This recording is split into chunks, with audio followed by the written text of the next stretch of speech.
Welcome back to Ashir classes. We're coming towards the end of the Bab Hajj. I don't know if we're going to get it finished today, but we'll try, inshallah. أعوذ بالله من الشيطان الرجيم بسم الله الرحمن الرحيم والصلاة والسلام على خير المرسلين وعلى آله وأصحابه أجمعين ولا حول ولا قوة إلا بالله العلي العظيم سبحانك اللهم لا علم لنا إلا ما علمتنا إنك أنت العليم الحكيم.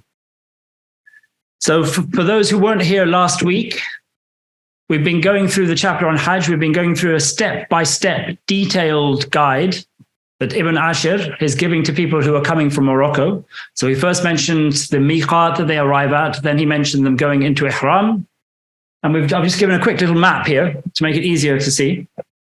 You go into ihram at the miqat, then you come from the miqat, which is, quite a distance, like hundreds of kilometers, until you come to the Masjid al-Haram.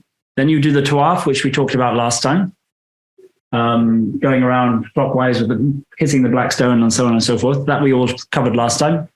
Then you go to the sa'i. That was also last time. Go backwards and forwards between Safa and Marwa until you've stood on both 4 times. Then from there, you go to Mina on the 8th day. Before that, there was a khutbah on the 7th day, if you remember, at the Kaaba, a short khutbah. Then you go to Mina on the 8th day. You should go there in time to pray Dhuhr there and Asr there and Maghrib there and Isha there. You pray all of those short but not joined. Then from Mina, the next morning after you've prayed Fajr or Subh, you leave for Arafat. So you can leave after any time after Subh, or when it's light. Before going to Arafat, you stop on the Namira Mosque, which is just on the outskirts of Arafat. Some people include it within Arafat, but our position is you can't do the standing there, so it's not strictly speaking Arafat. And there you do a ghusl, if you can find the space to do a ghusl. And then you attend the khutbah and then pray the Dhuhr and the Asr with the Imam there, joined and short.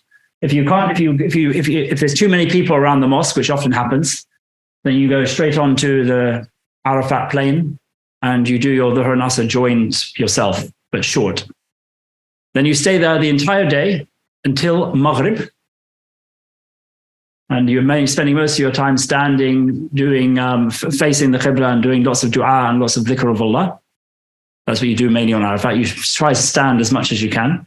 If you have a sacrifice to do, say you're doing tatawwu', you're doing a tamattu', or you're doing Qiran, and you've brought a sacrifice with you, you should have it with you on Arafat. So I don't know quite what they do in the modern era when obviously people are not bringing their own sacrifices, how they ensure that happens.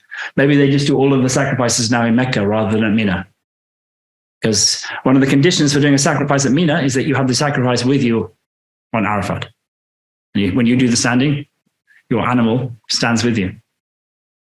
So anyway, once you've done all that, you wait until you're sure Maghrib has set, the sun has set, Maghrib has come. Once you are sure that the sun has set, you leave Arafat. You're not allowed to leave before then because your Hajj would be invalid. You wouldn't be counted as having stood on Arafat. You go between these 2 mountains if you can, and that's where the line we reached, because we were on our way to Muzdalifah. So he said, وَفِي الْمَعْزَمَيْنِ الْعَلَمَيْنِ نَكِبْ. So between the 2 mountains, that are well known, people there know them. Nakib, we go down from the plains of Arafat, and then we go to Muzdalifah. When you look on my little map, it's very crude. Muzdalifah here is about halfway between Mina and Arafat, or somewhere in that region. There's usually like hundreds of thousands of people all moving together in a sea when you leave Arafat like this. You're going along this road, then you get to Muzdalifah. Muzdalifah, you haven't prayed Maghrib yet, even though you left Arafat after Maghrib. You wait until you get to Muzdalifah before you pray. So he says, waqsur biha, you shorten it. You shorten your Maghrib, wajma' ishan li Maghrib, and join your Isha prayer to your Maghrib prayer. So you pray Maghrib and Isha shortened and joined. If you can do it with the Imam there, that's good.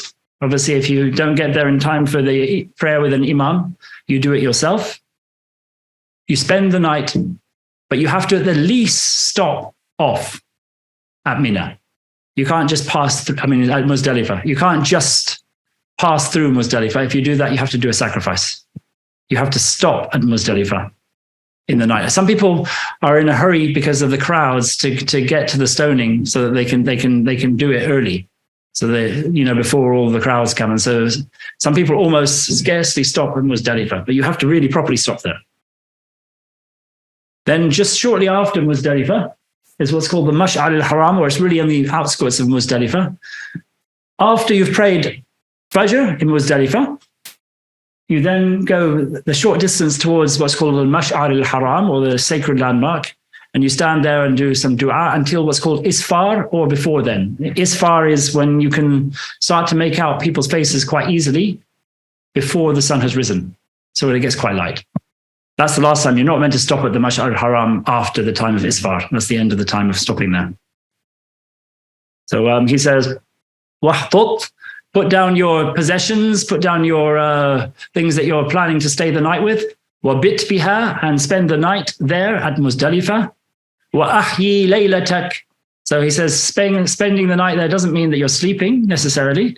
He says here, bring your night to life. Do prayers in the night. Obviously, at Muzdalifah, it's not always that easy to find a comfortable place to. They've made the pavements quite soft, so it's not too uncomfortable if you get a little sort of reed mat and lie down on the pavement. But it's not that easy to find a nice, comfortable sleeping spot.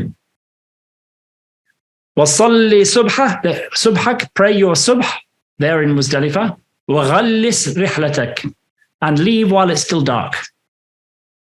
Ghallis is the time of ghalas, which is just between subh and when it starts to get light. That's the time where you should leave your rihlatak, your departure. Your departure from Muzdalifah should be at the time of ghalas. If wad'u bil mash'ar, then he says stop and make dua at the mash'ar, which is this place here. I said just after Muzdalifah. Lil isfar, until the time of isfar, when you're when it gets light, but before sunrise still. Wa asri'an, then continue on your way. You're going here through a little place on this way, which is called the Valley of Death. So he calls it here fi batni wadi nar. When you get to the bottom of the wadi, of the valley of an-nar, of the fire, asri'an, go quickly. This is another things you do 3 times in the Hajj. There's 3 places where as a man at least you're meant to go more quickly on Hajj. The first is in the first 3 circuits of the Tawaf. The second is on the Sa'i when you, I think I did a little thing of the Sa'i here, when you go between the green area here, it's marked with some green things, which is the middle of that valley. You sort of, emulating Sayyidatina Hajar, you sort of almost run through that bit. And then you start walking again on the other side. And then the final one is here, the Valley of Death. But most of these apply to men. Women is not nearly so emphasized, especially on the Tawaf. وَأَسْرِعًا فِي بَطْنِ وَادِ النَّارِ وَسِرْ كَمَا تَكُونُ لِلْعَقَبَةِ, and go as you are until you get to Aqaba. So we're coming through to Mina. Mina's here. There's hundreds of tents everywhere here in Mina. On the other side of Mina, about 200 yards apart, there's 3 jamarat, 3 pillars. Although the jamra is not actually the pillar. There's a whole catchment area which is all part of the jamra. So if you don't actually hit the pillar when you throw, you haven't actually you don't have to repeat it, so long as it gets into that catchment area. The first one is called the lesser or the smaller one. Then you have the middle one, and then the final one, the last of them, the one that's closest to Mecca, is the Jamrat al-Aqaba. On the first day, before we left Muzdalifah, by the way, we picked up our pebbles, as he's going to tell us in a second. 7 for the first day, which is the day of Eid, the day of Nahr, the day of sacrifice. And that's only the Aqaba. And then either we pick up another 42 pebbles for the next 2 days, or if we're going to stone for 3 more days, we pick up even more than that. But you can pick them up again later. But the most important ones to pick up at Muzdalifah are the first 7. But it's also good to pick up the rest that you have to throw, basically, which is another 42, 21 for each day. It's 7, 7, 7, 7, 7, 7 for the next 2 days. And then you can leave after the second day, or you can stay another day and then you have another stoning. So it could be an extra 63 or 70 in total. So he says here, وَسِرْ كَمَا تَكُونُ. So you don't stop at Mina. You've already got a little base in Mina. If you go on Hajj, you go to Mina before you go to Arafat. And then you find your little place where you're going to, where you're put. You're put in a particular tent with various other peoples. You have your place already. You don't stop there now. You keep on going straight through Mina until you get to the Jamrat al-Aqaba. Then you stone the Jamrat al-Aqaba. And he's going to come to that in a second. Farmi ladayha, then you stone or you throw when you are at the Jamrat al-Aqaba bihijarin sab'ah, with 7 stones. You throw one stone, you say Allahu Akbar, then you throw the next stone, Allahu Akbar, throw the next stone, Allahu Akbar. No, not really any pause, other than the time to say Allahu Akbar between each stone. At the first one, you don't do any particular place for dua, the first Jamrat al-Aqaba. The dua is for the other 2 pillars. There's places where you stand at the other 2, just after them.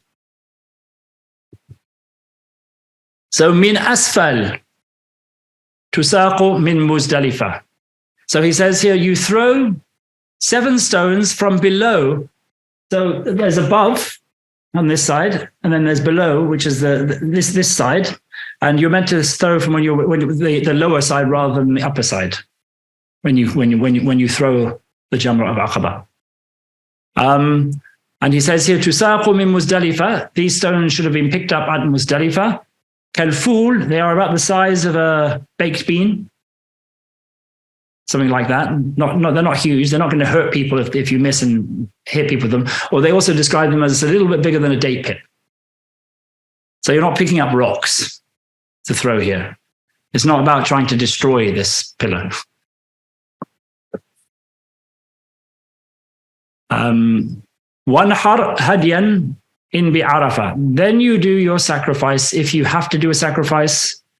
We're going to come to talk about sacrifice a little bit later, exactly when you have to do a sacrifice.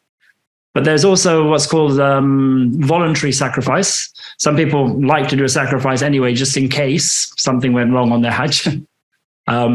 Also, the sacrifice for tamattu and qiran, some people consider to be voluntary, even though you have to do it. Because if that animal dies en route, you don't have to replace it. And if it was not a voluntary one, for example, if you're bringing it with you and so it dies before you get to Hajj, usually you have to replace the animal because you have to do the sacrifice. So there is when it comes to those for tamattu, but there's others who say they are wajib. There's a difference of opinion about those particular sacrifices. Wanhar hadyan, so you should now sacrifice your hadi. Your sacrifice that you've given over as an offering, comes to the same word of giving is in the word for sacrifice here, that you've given over as an offering to Allah subhanahu wa ta'ala. And basically this animal, when it's a hadi, you chose it when you got the animal, or when you decided this was something we did, if you remember, back when we were at the miqat.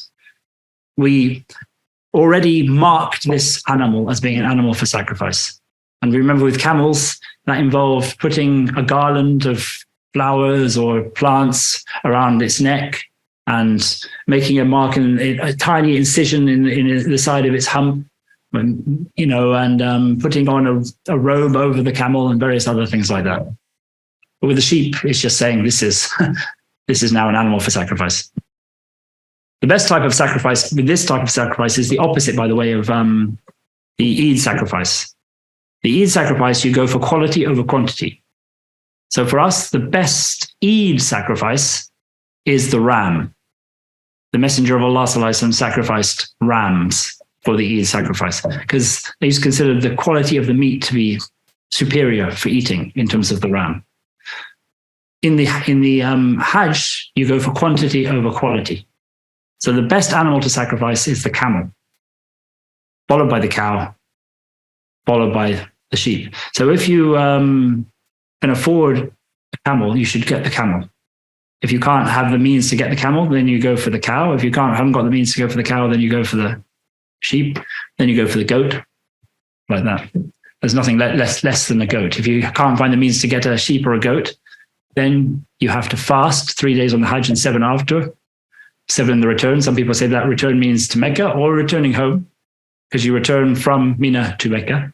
Some people say it means 3 in the days of Ishraq, or before, earlier on in the Hajj, and 7 after you return to Mecca after completing your Hajj. Because as we're going to come to, once you've completed all the things of Hajj, you might still be around in Mecca for a bit longer. So you go there and there's various other things you can do there, including an Umrah.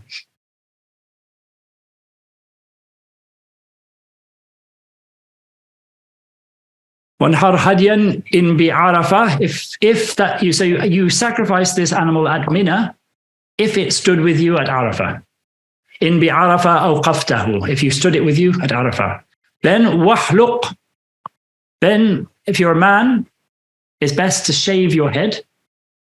Now this is called the, once you've finished the stoning of Aqaba, it's called the lesser tahleel. You're now allowed to do things that you weren't allowed to do before. One of those things was you weren't allowed to cut your hair. You're allowed to do that now. So you're basically now allowed to, after stoning of Aqaba, you're allowed to do everything apart from sexual intercourse and hunting or killing game animals. Everything else is now halal for you. Although it's recommended that you stay in your ihram until you finish the tawaf al-ifadah, your ihram clothes. For women, obviously, they don't really have any specific ihram clothes, apart from not covering their face and not covering their hands, which we'll come to later. So wahliq, you shave your head. So you use a razor or whatever. If you're going from Mina, if you go on the road, there's hundreds of places that have this sort of offer this, both for men and women. For women, all you have to do is chop off a little bit. But, and this, people should be aware of this, in the Maliki madhab, when you chop a little bit off your head, it doesn't mean just a little bit from somewhere. You have to gather all of the hairs and chop a little bit of all the hairs. So for a woman, that might be quite easy because they have long hair generally. For a man, if they just want to cut, they have to make sure they cut from every place a little bit. You can't just cut like, a tiny bit from the head there. That might be acceptable in some of the madhabs, but for us, no. You have to cut from every hair. Even if it's a tiny bit, even if you're cutting a millimeter off each hair.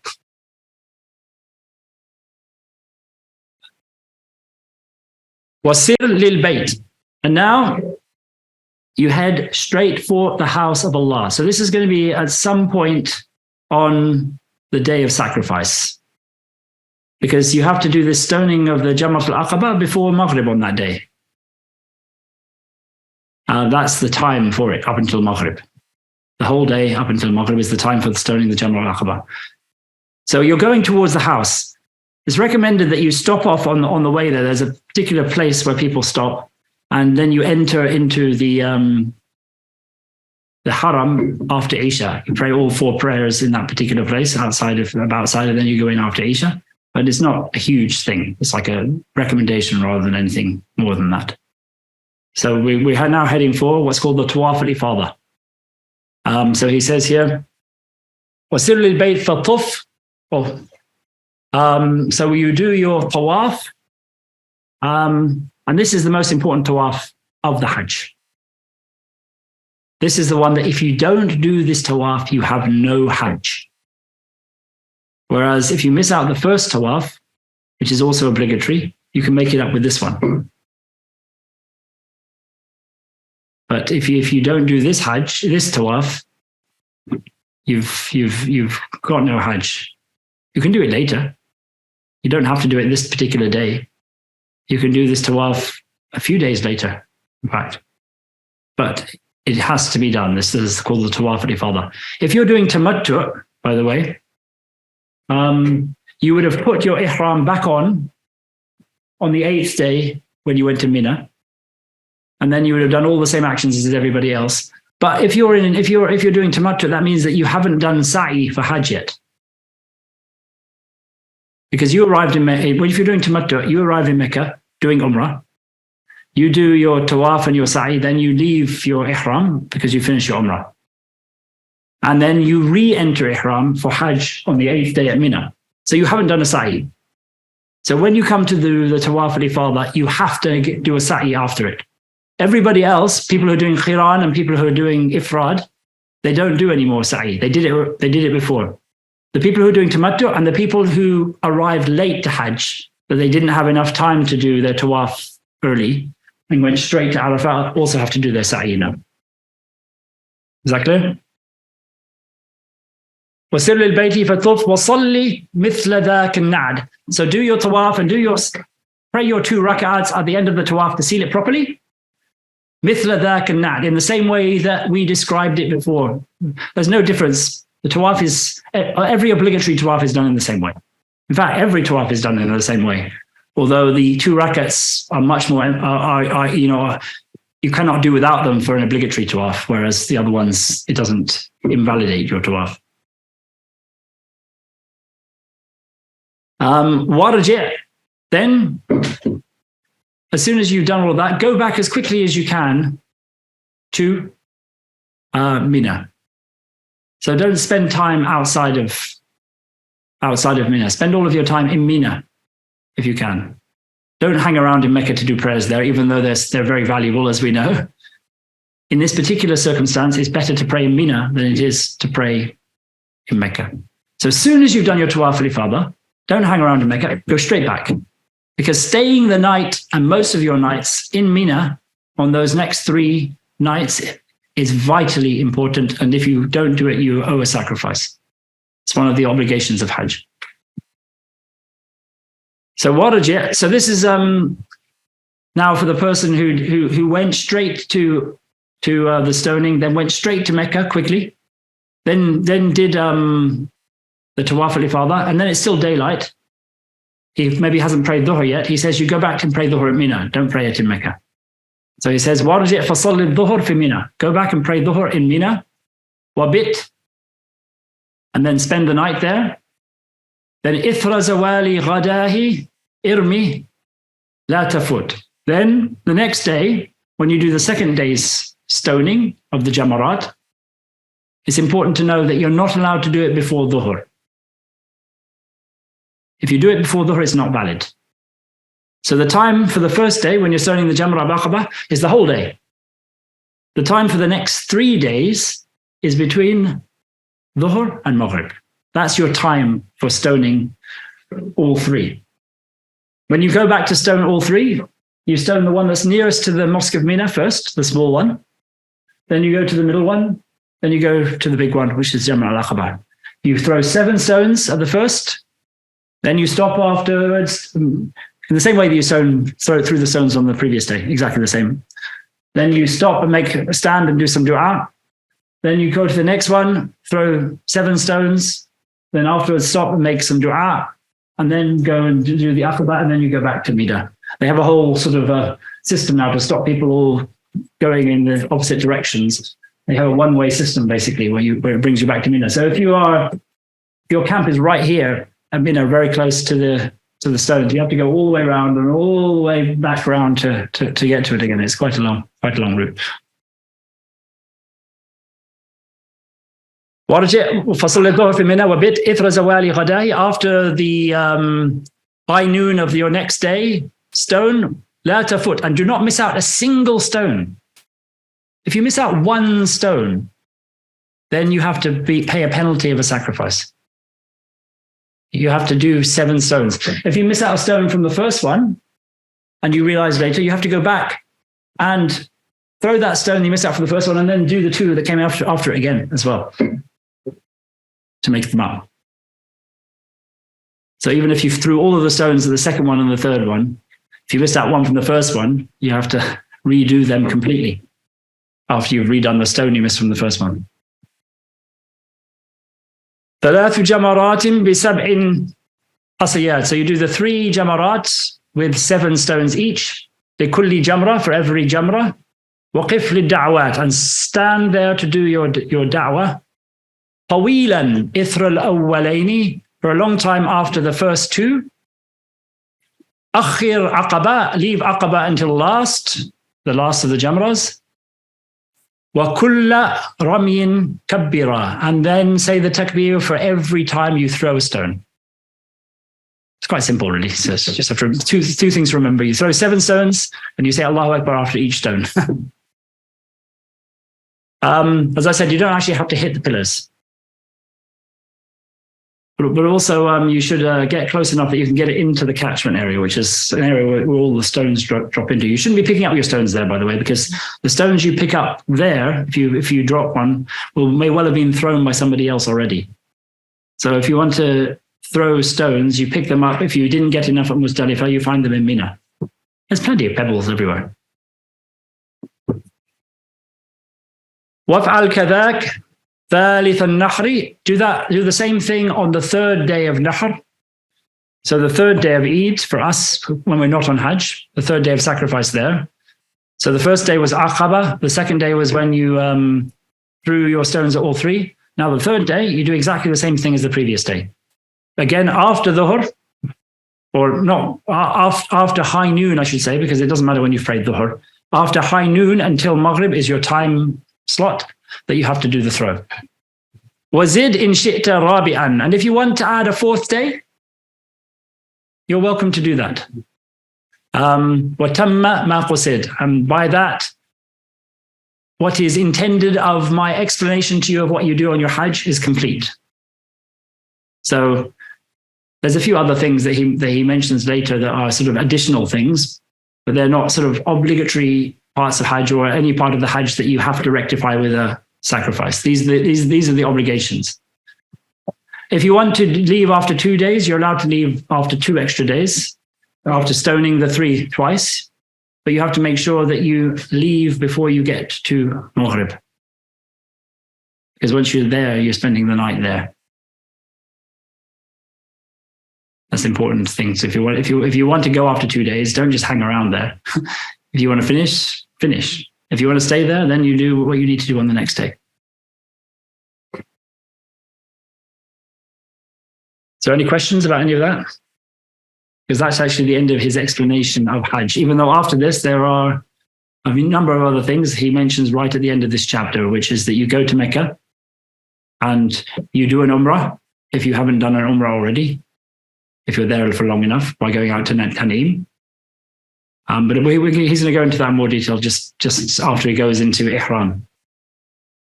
So are there any questions? No, it's all quite self-explanatory. We'll do a couple of lines from the Ihram. وَمَنَعَ الْإِحْرَامُ الصَّيْدَ الْبَرِّ بِقَتْلِهِ الْجَزَاءُ لَا كَالْفَأْرِ. So he says here, Ihram, what does it mean to be an Ihram? We talked about Ihram earlier, but what does Ihram prevent you from doing? It puts you in a state where things are haram on you, but what are those things? So he says, he lists them, and there are about 5 or 6 different things he mentions. The first one here is sayd, which is land animals, game, wild animals. Doesn't apply to domestic animals. You're allowed to kill domestic animals, even when you're on Hajj, even when you're in Ihram. But you're not allowed to kill game animals. You're not allowed to kill animals that live in the wild, even if they are things like lions and tigers and even things like wasps, things like that. You're not allowed to kill them when you're in Ihram. You're not allowed to kill them when you're in Ihram, and you're not allowed to kill them when you're out of Ihram, but you're in the Haram. Those are the two places. That place makes killing game, or even hunting game, because you never know, you might wound it and it might die somewhere else. You've got to be careful. Even hunting game is just not allowed for anybody in the Haram, and it's not allowed for anybody in Ihram. And if you kill it, he says, this is Sayd al-Bar. There's something called Sayd al-Bahr and Sayd al-Bar. Sayd al-Bar is land animals, what you hunt on the land, and Sayd al-Bahr is what you catch in the sea.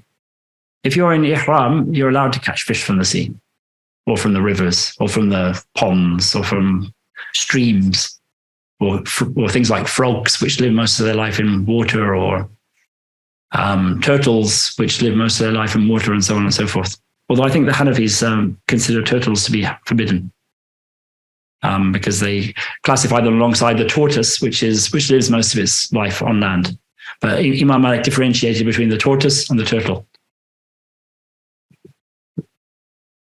If you kill them, you have to do what's called jaza, reprisal, requital, give something in recompense for that.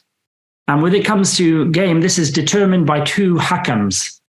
So two people come, trustworthy people. They can be appointed by the authorities, or they can just be people who have that trustworthiness. They're adl and they have wisdom and they have fiqh.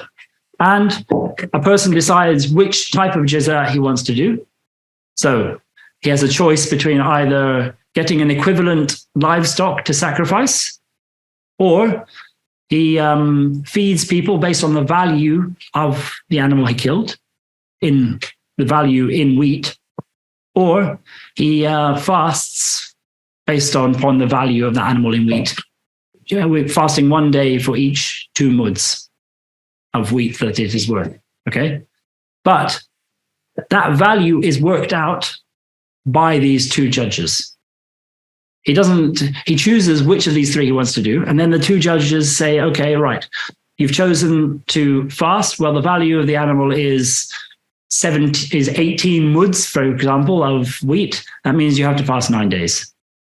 Or the judge, he says, I want to feed.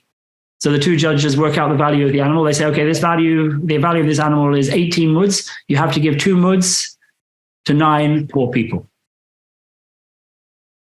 So you pay it in muds of wheat. Or you can say, I want to sacrifice an equivalent livestock. I want to do a sacrifice and I want it to be an equivalent livestock. Say it's like an antelope that you killed. He might say, okay, the equivalent is a cow, for example. Or if it's like a gazelle, he might say the equivalent is a sheep. And that would be worked out by people who have the knowledge of this and are able to work out that sort of thing. So that's what jaza is. It's to do with the size of the animal that you kill. If it's a small animal, like a wasp or something, you give like a handful of food or something as recompense for that, something small. But there are certain animals you are allowed to kill. And when we've gone through this, we'll finish for the day, inshallah. The fa'ar, which is like a rat or a mouse. The aqrab, which is scorpions. The hida, which is like it's a type of bird of prey, like a kite that's quite aggressive, can attack people and things.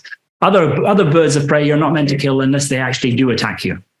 If they do attack you and you kill them back, it's fine. It's like lions and tigers and hyenas and all these sorts of things. If they attack you, then you don't have to do the jaza. But if you are the one who initiates against those types of creatures, by even setting up a trap when there's no danger from them, for example, then you would have to pay jaza.